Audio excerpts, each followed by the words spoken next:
Donc, comme vous le savez, le Sénégal produit beaucoup de produits alimentaires, mais malheureusement, il y a une contrainte par rapport à la transformation, ce qui limite la compétitivité de nos produits, mais aussi, surtout, la valeur ajoutée dans le secteur agricole.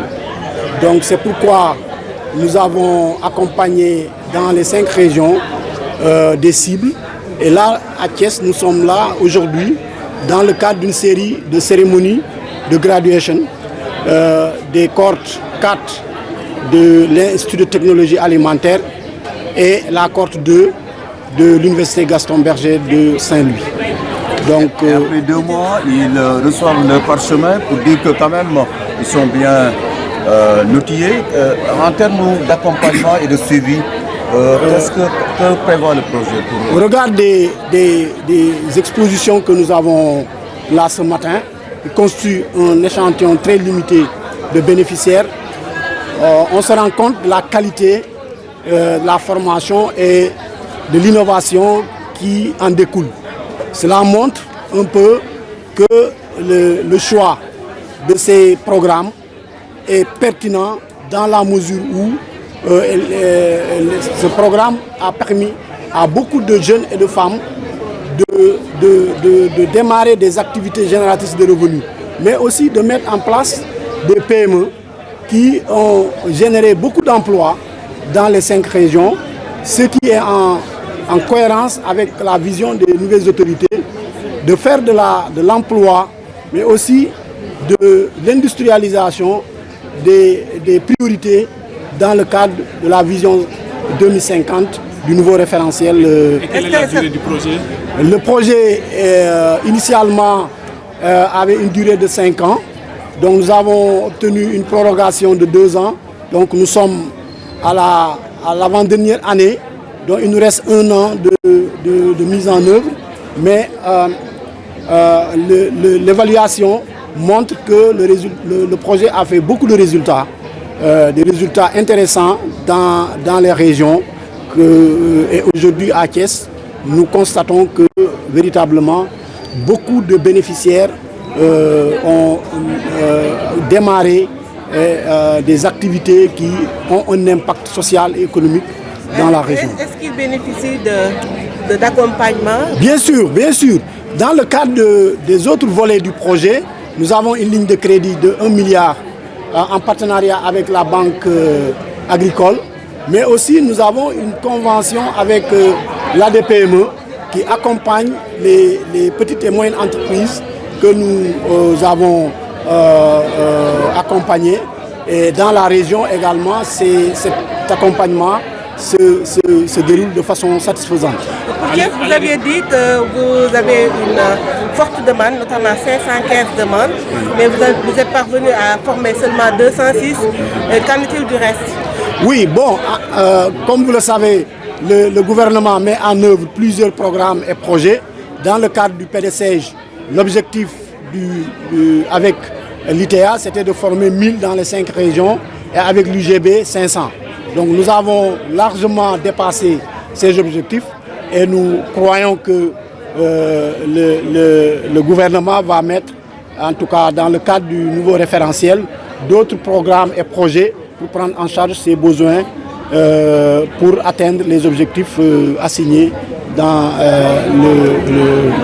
les 5 ans, donc 2025-2029.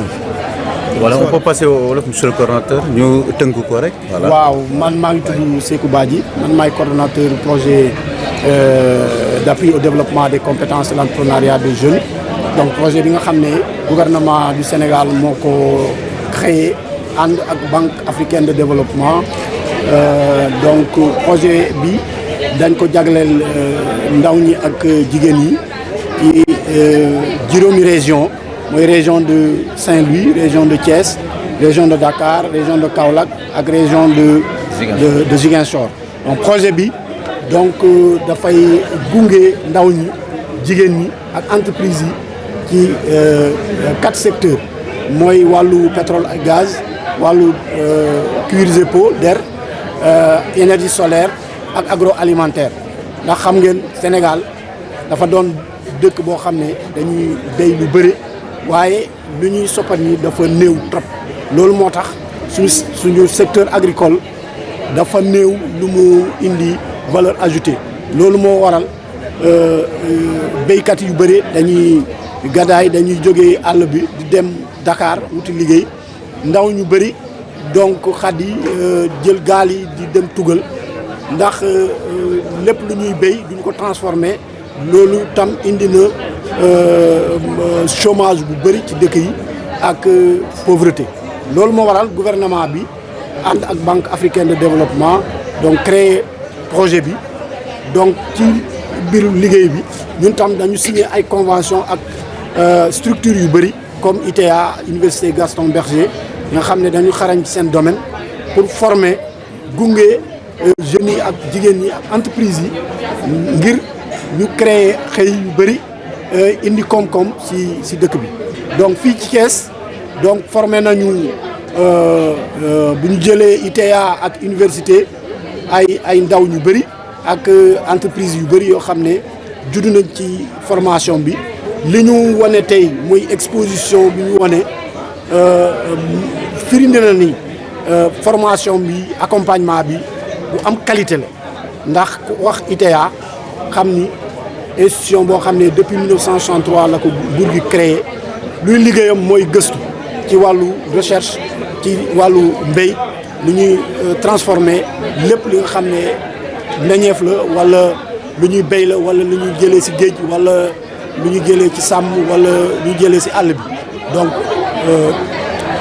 outils yooyu capacité yooyu la ñu jox ñi nga xam ne ñoom ñooy suñu cible ñi ñuy sargal tey ngir ñu doon ay entrepreneur wala ñu am ay xëy ci entreprise yi donc vraiment kontaan naa trop maa ngi remercier di féliciter suñu partenaires yi di remercier autorité administrative région de Thiès ñi nga xam ne ñu ngi accompagner ñu ñuy soutenir ci liggéey bi ñu gouvernement bi sas. tey ñaata ndaw ngeen jox ay initiative. donc bu ñu jëlee ITA 206 lañ formé Université Gaston Berger ñoom tam ëpp na 200 yoo xam ne formé nañ leen Thiès ci cohorte 2 bi mais am na cohorte bi ñu njëkk a formé ci région de Thiès boo jëlee lépp li PDC formé jege na 3000 ndaw ak ay jigéen yoo xam ne formé nañ leen ci 5 régions yi. ci wàllu accompagnement bi. accompagnement bi projet bi am na yeneen volet mooy accompagnement financier dañu am ligne de crédit de 1 milliard boo xam ne dañ ko dañ ko jagleel ñi nga xam ne dañu bëgg def seen projet entrepreneurial lëkkaloo ak banque agricole donc pour am ay financement am nañ tam beneen partenaire ADPME boo xam ne ku ñu jox financement wala ku ñu formé donc ñoom mën nañ la gunge ba nga créer sa entreprise ñu gunge la ba sa entreprise ñu accompagner la renforcer sa capacité ba nga mën a raam jóg taxaw donc partenaires yooyu yëpp projet bi moo leen di financer ñu lëkkaloo ci programme bu rëy bi nga xam ne moom la ñu jégleel.